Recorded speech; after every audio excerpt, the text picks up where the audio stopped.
Hello guys and welcome to my channel. आज म तपाईहरुलाई सुशान्त केसीको तिम्रो माया भन्ने गीतको ट्युटोरियल दिन जाँदैछु। सो ट्युनिङ चाहिँ स्ट्यान्डर्ड ट्युनिङ नै हो। म एकचोटी इन्ट्रो बजाएर देखाउँछु।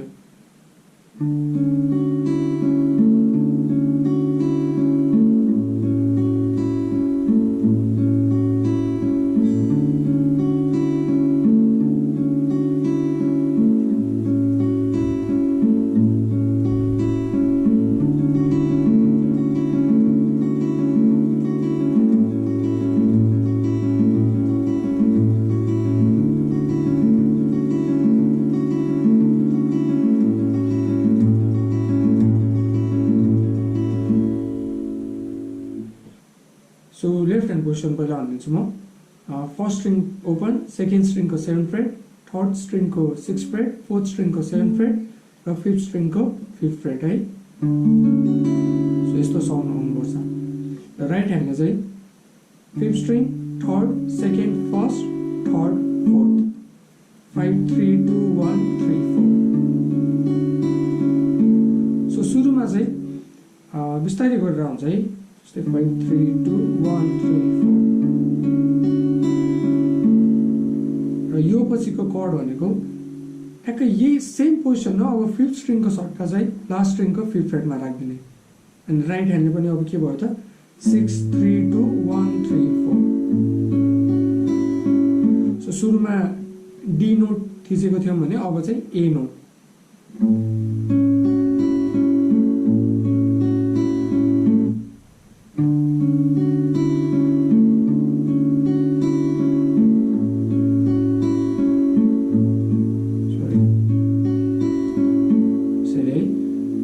भर्स स्टार्ट भइसकेपछि चाहिँ यही फास्ट गर्ने।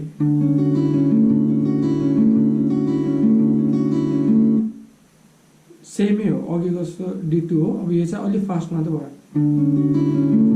अघि चाहिँ सरी यस्तो थियो भन्दा अब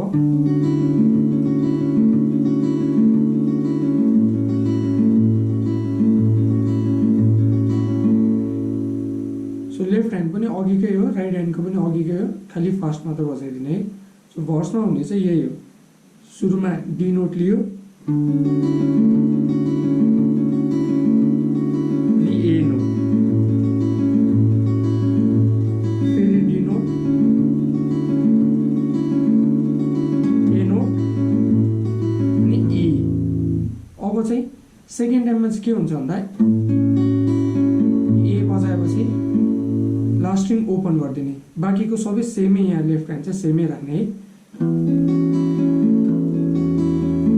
यसरी 6 3 2 1 3 4। अहिले फेरि एकचोटि भर्सको गरिदिन्छु म।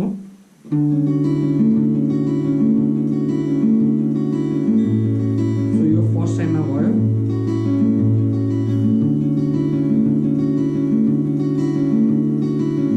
सेकेन्ड टाइममा आउँदा ईमा गइदिने है। सो हटाइदियो भन्ने पार्ट आउँछ यो पछि। त्यसमा चाहिँ यी भर्खर गरेको जस्तो हुन्छ है। सुरुमा डी वाला भयो अनि ए ई।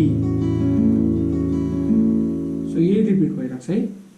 अनि त्यसपछि आउँछ कोरस। कोरसमा चाहिँ सुरुमा डी वाला अनि ई वाला, लास्ट स्ट्रिङ ओपन वाला अनि ए वाला। सो यो चाहिँ तिम्रो माया भन्ने पार्टको है।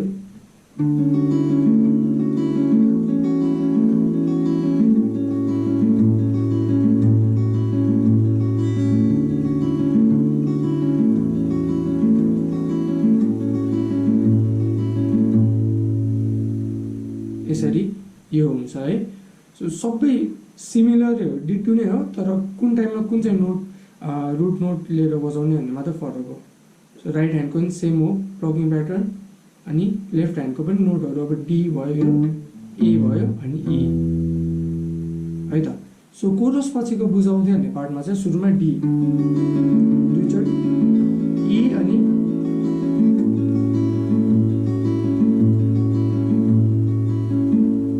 डी दुईचोटि भयो, 1 2 अनि ई दुईचोटि दुईचोटि 2 अनि ए चाहिँ 4 चोटि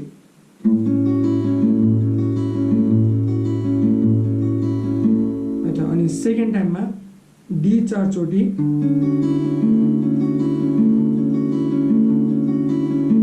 अनि ए 2 चोटि ई पनि 2 चोटि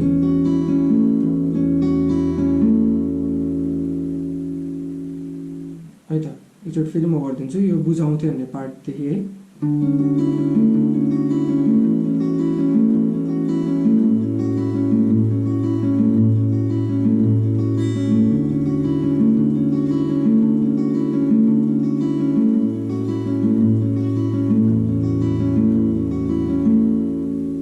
सो यो पछि चाहिँ यो मनले भन्ने पार्ट आउँछ हैन।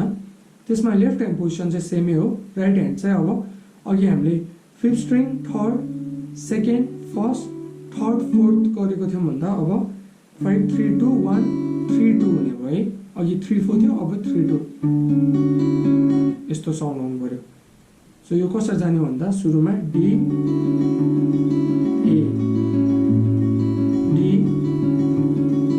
ए डी ए, सो 3 चोटि गयो। अब त्यसपछि ई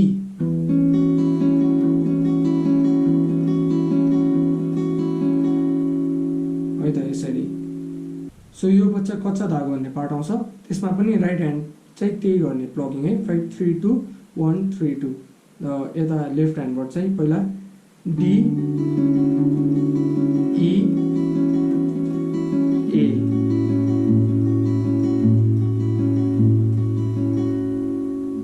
फेरि डी ई ए अनि यही रिपिट भइरहेको छ है।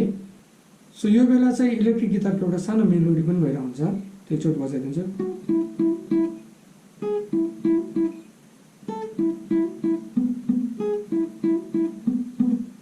अहिले सुरुमा थर्ड स्ट्रिङको 11 फ्रेट 9 अनि ह्यामर अन गर्ने 11, सेकेन्डमा अब सेकेन्ड स्ट्रिङको 9, थर्डको 9 अनि फेरि ह्यामर अन अघि छ। सो यो डुक डुक गर्ने चाहिँ फोर्थ स्ट्रिङको 9th फ्रेट है।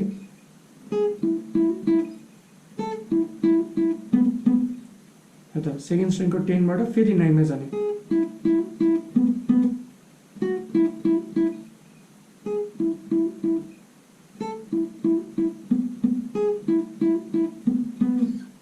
सो यसपछि हटाइदियो भन्ने पार्ट आउँछ फेरि, त्यो जुन हामीले अगाडि नै गरिसक्यौँ हैन। त्यसमा इलेक्ट्रिक गिटारले नि एउटा बजाइरहेको हुन्छ।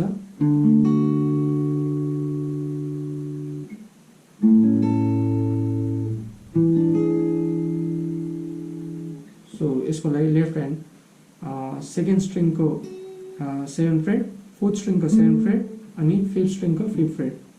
राइट ह्यान्डले त्यही थिचेको फ्रेटहरूमा मात्र प्लग गर्ने है।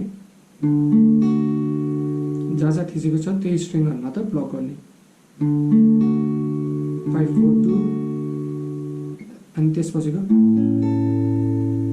सो यो चाहिँ सेकेन्ड स्ट्रिङको 10 फ्रेट, थर्ड स्ट्रिङको 6 फ्रेट अनि राइट ह्यान्डले फिफ्थ स्ट्रिङ ओपन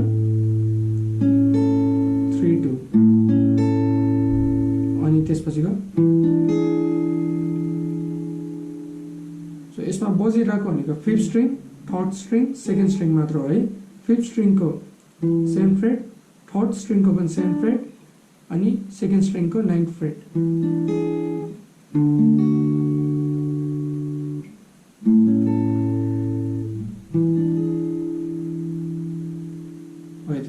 अब त्यो रिदम त अघिकै जस्तो भएर आउँछ।